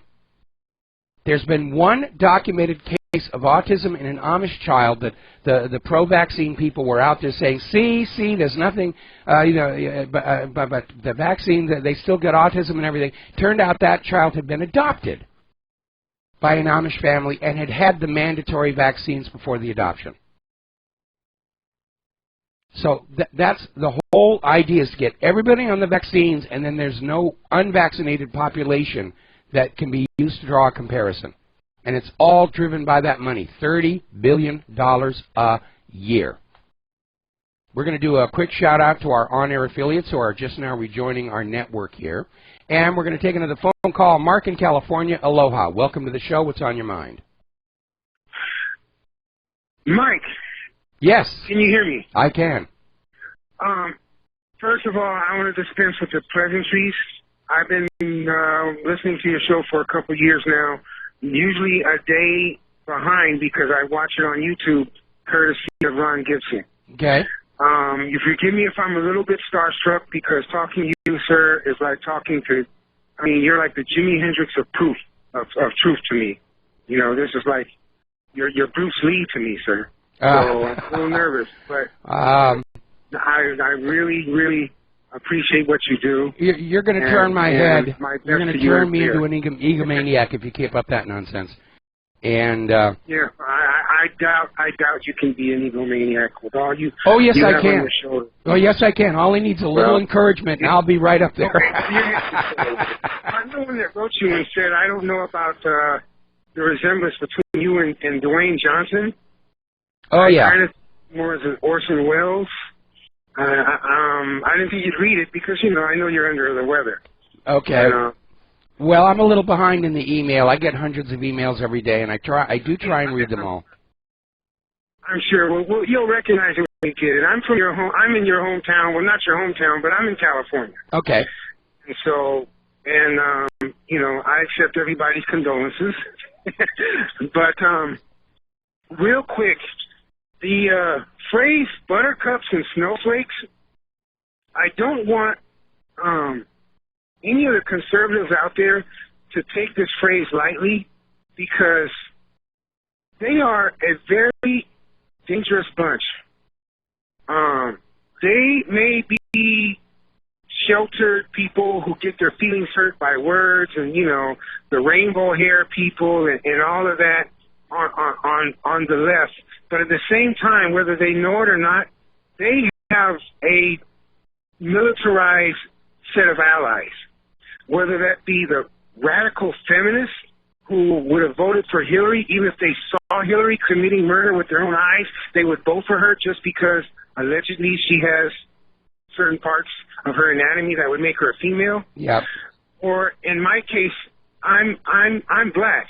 I don't use the term African American because there's nothing about Africa I really associate with. But I'm a black person of mixed race. I have Cherokee, I have Jewish and Puerto Rican in me. Most of my friends are black and Hispanic. I was born and raised in the San Fernando Valley in California. Okay. But you and the other conservatives need to know that the Democratic Party, they have what I consider to be a militarized faction or militarized allies. If you're at all familiar with the trending, I don't do Twitter or anything, but if you're familiar with the whole meme that's going on, like with the rapper Snoop Dogg, the other famous rapper T.I., when they come out and voice their disapproval of any person of color supporting Trump, the whole fake news thing about Trump being such a racist and such a dictator. It's amazing how these people practice all these dictatorial actions, but then they turn around and call the one person who I see is maybe going to stand up for freedom, they call him a dictator. I mean, this really has been a campaign of extreme hypocrisy. And what's really sad is I'm a Ron Paul supporter from 2010. Mm-hmm, me too. In South Central LA and the San Fernando Valley, I could kind of pretty much roll around and campaign for Ron Paul and not be too much at risk in terms of my safety, because people here are so brain dead they didn't even know who Ron Paul was. But now with the media pushing this whole, Donald Trump is worse than the devil type thing, sir, if I walked out of my house with a Ron Paul shirt, with a Donald Trump shirt, I would literally be a moving target for anyone, for any black, any Hispanic. They would just gladly do me harm or do my family harm or do my property harm. And so that's what I'm trying to get across to the other conservatives. These liberals, they've proven themselves to be dangerous. For instance, the thing in Chicago with the four officers who, we all know that was a hate crime, Mike. Yes. That was clearly a hate crime. And the way the mainstream media or the corporate media just kind of belittles those actions like it's just a little bit of mischief or something, it shows how they're in alliance. So even if they're not actually toting guns and breaking into homes and doing things like thugs and gangbangers, their refusal to frown on that behavior, in my opinion, they're condoning it. Yes, they are. They are. Okay. Thank you, Mike. I was just go ahead. Yeah. Let me get a comment in here, and then I'll let you continue. The problem that we're dealing with is that Hillary Clinton ran her campaign as a personality cult. And so what we're dealing with here are basically some fanatically religious cultists. And they are dangerous. They're as dangerous as Jim Jones people were before the Kool-Aid. They're as dangerous as the Scientologists. They have been absolutely convinced they're serving a higher purpose, which makes it acceptable behavior to ignore the law, ignore ethics and morality, to torture people and so forth. I'm not minimizing the danger of these people, especially if they outnumber you 4-to-1. Okay, but the image of the snowflake and the buttercup is to basically underscore the fact that they're not functioning as rational adult human beings, but again, as these fanatical cultists. Absolutely. You know, I've never really read the whole Art of War, but I'm sure there's something in there about never underestimating your enemy. Yes. And these people have proven themselves to be the enemy. I mean, sir, when I see a middle America soccer mom get out of her little, little whatever, her Prius, and take the Donald Trump sign from somebody's yard, I cringe just as much as when I see a group of thugs beating up someone who's just trying to get to a Donald Trump rally. It's the same behavior, and the way they choose to look the other way or condone that behavior is just, I mean, some soccer mom would never affiliate herself with gangbangers, but whether she knows it or not, doing what she's doing is almost the same thing. I mean, when these rappers get out and they have a First Amendment right to voice their opinion, but these guys actually have the power to tell other neighborhoods, take up arms and go to war. And you've seen it. You've seen the videos. I have, but two factors you need to keep in mind. First of all, the people who were committing the violence at the Trump rallies were actually hired and paid to be there. And the second, as violent as individual liberals may be, from their behavior, it's very obvious that they lack any sense of discipline and willingness to work, I to totally coordinate. Agree. So if it comes to I totally agree. I think. Okay. I don't think. I mean, in actual combat, I totally feel they lack the discipline or any type of strategy to be any kind of a threat to like, let's say, veterans or a real militia or something. Yeah, they're a mob. They're a mob with no chain of command. Yeah. I want all conservatives to just don't turn your back on them, man, because imagine if somebody calls 911 dispatcher for help, and that dispatcher is one of these never Trumpers. Can you imagine? They would be like, oh, so you're in a house and you might be unarmed and there's home invaders outside? Sure, we'll get somebody to you. And I really think they will just take their time getting help. I truly hope that this what you said, this cultism, whatever it is, whatever disease they're on, I hope it doesn't really leak into a lot of the fabric of like law enforcement and military nationwide, because it's ugly and it's completely un-American. It totally goes against any constitutional type of republic, and they don't care. I mean, you got Meryl Streep and you got that guy John Lewis. But then you got Snoop Dogg and these gangbangers, beat up every black who supported Trump. And, to them, we're like the worst sellouts. We're traitors. We're like, the last time I heard, I didn't have any boss. I didn't have someone, that tells me what to think and who to vote for. And, but with them, either you go along with the spiel or you're an enemy. And there's no talking to them. There's no rationalization, because all they want to do is scream and yell. You've seen the video where the Black Lives Matter took over the Bernie Sanders speech. Yeah. And the Black Lives Matter people just totally went up and took his mic. That's them. That's them in a nutshell. I mean, that's Hillary Clinton. That's the fake news. That's the whole, Putin was an internet cafe downtown LA, and he just totally hacked into everything. And the only reason Trump won is because of, it's just crazy. Well, the reason it's crazy is because control over the American people has all been an illusion for decades, and they dropped the card out of the sleeve, and now we all know it's been an illusion, and they don't know any other way to get it back. Anyway, I need to let you go. We got to do a break for commercials, and we'll be right back. Hi, America. Welcome back to the show. Pardon me. And we're going to take a phone call from Steve in California. Aloha. Welcome to the show. What's on your mind? Hey there, Michael. I think you and I have the same illness going on right now, so stand by here for my voice. But, hey, I was thinking about this whole Obama thing, commuting the sentence of Chelsea Manning, and it occurred to me probably a couple of weeks prior, Julian Assange spoke and agreed to be extradited to the United States if Chelsea Manning would be released and have a sentence pardoned or commuted. And so I think the other side of that coin is I don't think that Obama did it because he thought it was the right thing to do. I think they just want their hands on Assange. I think that other caller was right, that probably Obama wants to steal Trump's thunder because Trump would have issued pardons. Yeah, definitely. Well, I still hope that Snowden is on the list to be pardoned because he did the right thing. He is a hero. Yes. He is a hero, that man. Absolutely. That's it, Michael. All right, well, thanks an awful lot. We're going to switch over to Will in Cincinnati. Aloha. Welcome to the show. What's on your mind? Hey, Mike. Hey, you sound better today, by the way. Yeah, I'm getting better. Another couple of days, I'll be fine.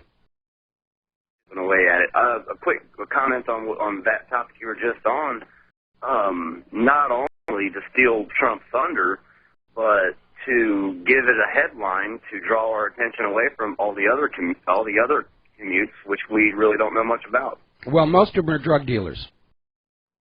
Yeah, so it's a nice little distraction there. I wanted to call something to your attention. Don't know if you heard about it or not, but it was a pretty big deal to me here. And we had a student at Ohio State, and maybe you heard about him, Eric Underreiner. He was the treasurer of the Buckeyes for Concealed Carry. Okay. He testified before the legislature last year in November in favor of concealed carry legislation that would automatically cover campuses.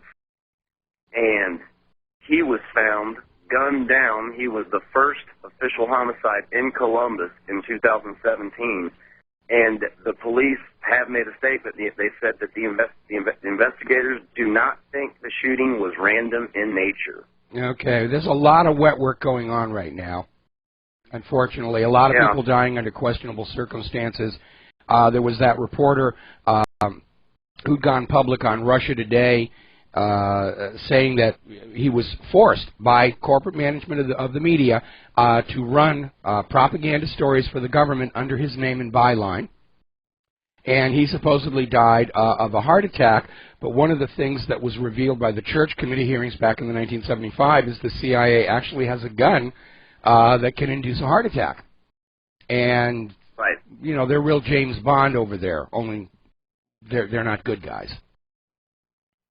Now, with this Tariq Underreiner, yes, it hit the media out here, it hit all of our main media outlets. And then there was a 2 or 3 day period where it was pretty silent.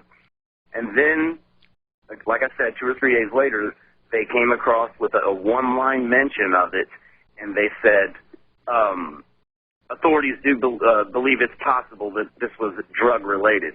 Now, if you look into this guy, Mike, he had above 4.0 GPA. He was obviously politically active. It doesn't fit the MO, if you ask me. No, it doesn't. It doesn't. But in this day and age, we're used to people being killed off by governments and even corporations, and the police just go along and say, oh, yeah, it was a suicide. He shot himself in the back of the head twice. And we're supposed to just nod and go along with that nonsense. And of course, all the way back to the start of my, if you'll pardon the expression, career, the Vince Foster case. They put out a piece of propaganda that was just woefully inadequate and not really convincing, and we call them on it. This is nonsense. You guys are lying to us. And it's like all of a sudden daring to accuse the government of lying is like the new top offense in this country. Right, and I find it really ironic that the same people who told me all along as a child, you know, you can do anything, you can be anything you want, are the same people who look at me nowadays and say, oh, you can't do anything about it. You can't, and it just doesn't add up to me. And I just feel like we can. People just need to have the information. Oh, absolutely, and we are making a difference. That's what's got the globalists in such a panic. Thank you for the phone call. We'll be right back. And aloha, America. Welcome back to the show here. And getting on back to the news here. The globalists are in a panic. They were so close to their dream of a one-world government and a single golden throne for planet Earth. And it's now just fading away. It's dribbling through their claws, their talons. They don't know what to do about it. Ordinary people, you, me, just like us, in the United States and in Great Britain, have realized that we can, working together, topple the elites, overcome their plans and agendas. Knowing that something is possible is the first step in accomplishing it. Whether you call it the Brexit effect or the Trump effect, it's spreading all over the world. That the people of these various nations are not just helpless, that they can, in fact, working within the system, bring about change. Now, the global elites are having their confab at Davos, and the word is leaking out that there's something unprecedented going on, this rise in populism all over planet Earth.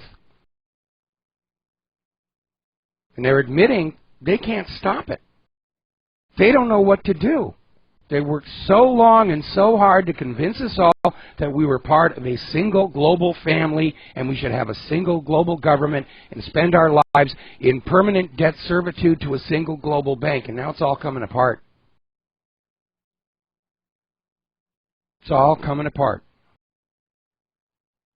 Over in the European Union, between the predations of that European Central Bank and the disaster following the refugee migration, ordinary people are saying, this is ridiculous. We can't go any further along this way.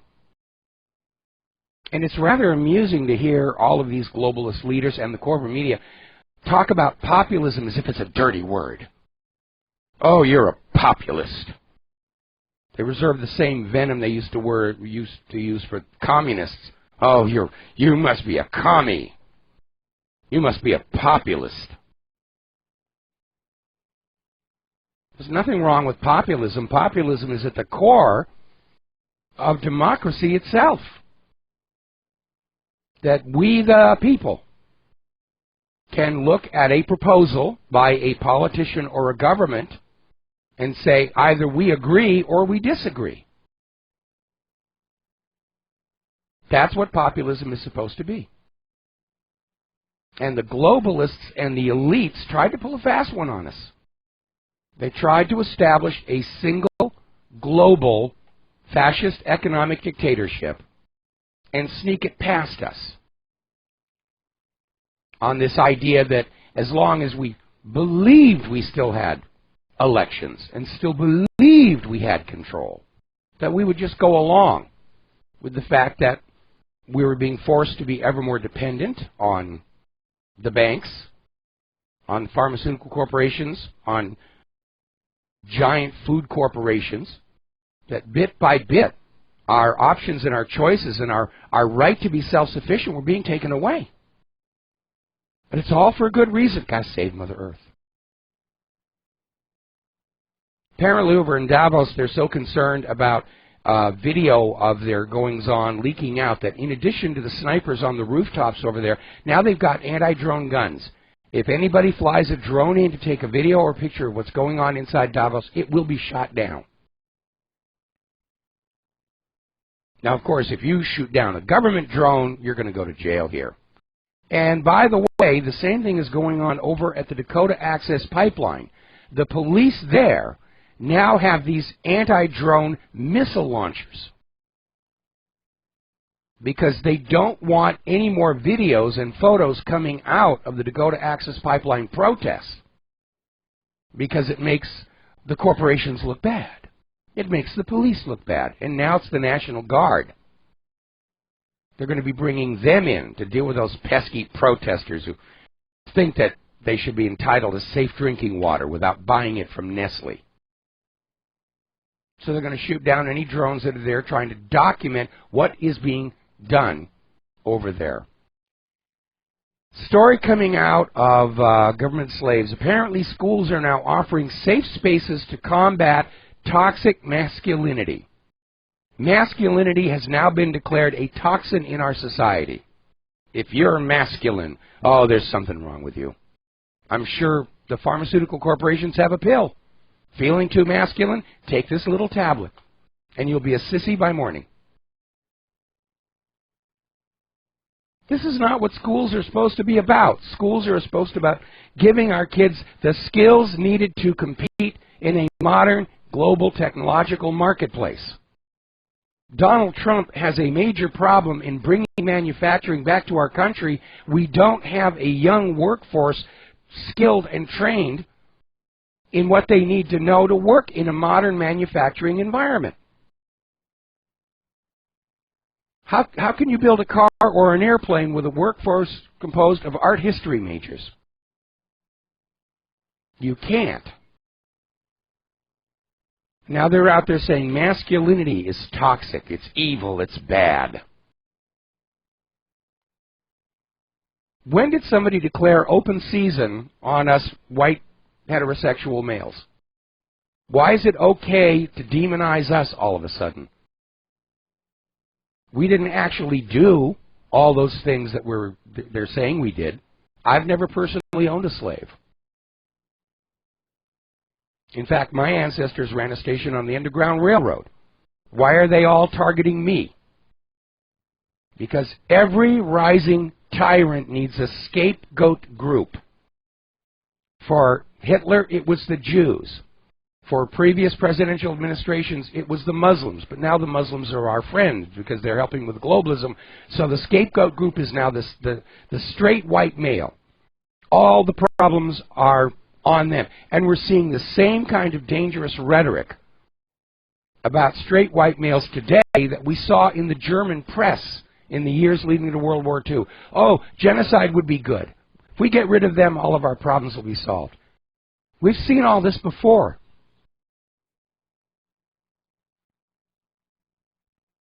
Now, apparently over at the National Health Service in Great Britain, 1/3 of all of their trusts, facilities, have been infected with ransomware.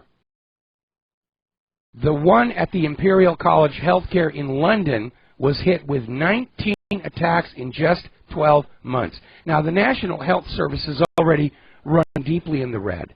They don't have the money to take good care of the British people. And they keep getting hit with these ransomware attacks, and nobody does anything about it. Where is the NSA in all of this? We're left with one of two possible conclusions. Either the NSA are a bunch of total incompetents who are too busy amusing themselves with pictures of your naked significant other to actually do any real work, or the ransomware is coming from the U.S. government, like civil forfeiture, just another way of plundering the people by a desperately broke and hopelessly in debt government. There doesn't seem to be any other possibility. Certainly, we've not seen the NSA actually catch any terrorists. They like to claim they did, and when we say, who were they and how did you catch them? Oh, we can't reveal sources. Just take our word for it. We've been marvelously effective. After all, we're the government. Remember the NSA code challenge I did a few years back? 6 messages in 6 codes I created myself, not one was broken. And the NSA was well motivated to break one of those codes to discourage other people from developing their own systems of encryption to protect their data. And the whole point of that one was to remind everybody that all of this NSA spying is only on you, the law-abiding citizen, because real criminals and real terrorists already know all of the computer networks and social media and devices are compromised. They don't use the standard encryption provided by Microsoft. They know better. They know it's backdoored. They write their own. They've got the resources to do it. And I demonstrated how easy it is to do. So the NSA is not after criminals and terrorists. They're after you. And they made themselves be criminals. The Kaspersky people identified a known hacker collective, the Equation Group, as being NSA. Which is probably why they're trying to attack my server yet again. Now here's a little bit of good news.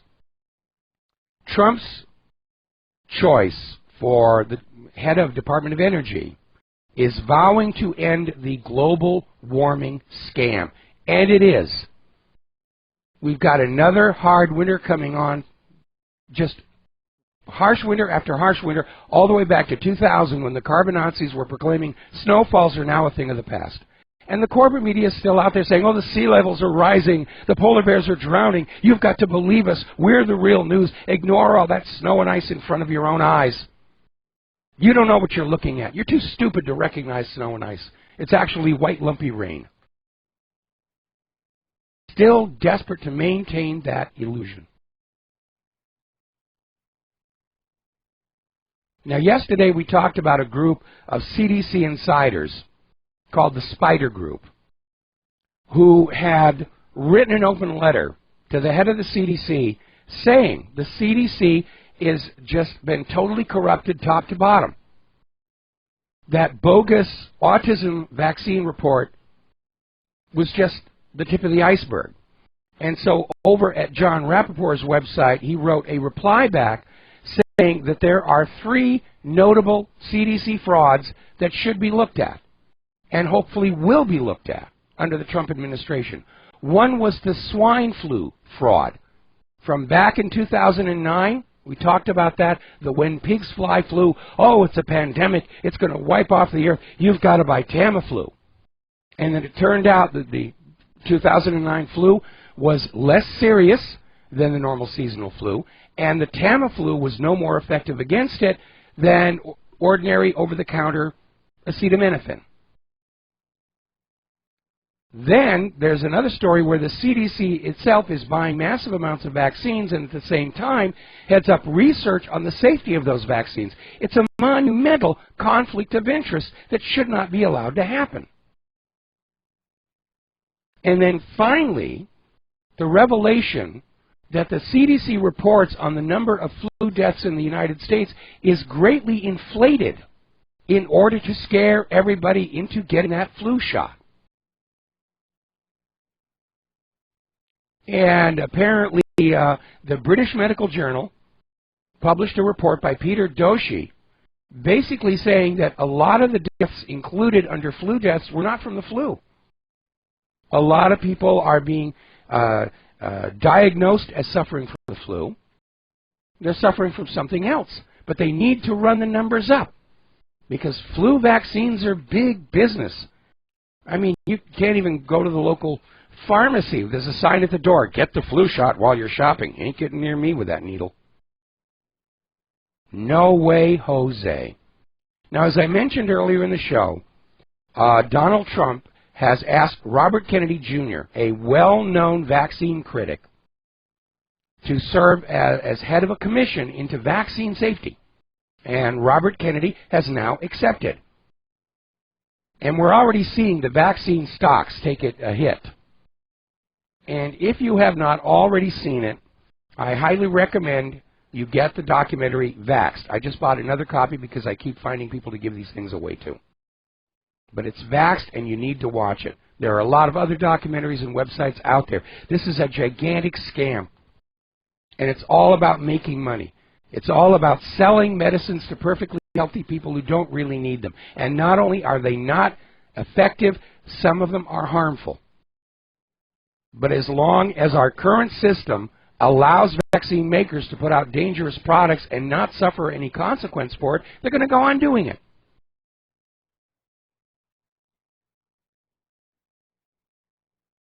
And that kind of behavior is a hallmark of a fascist economic dictatorship, where the government and corporations are aligned together against the general population. That's where we are.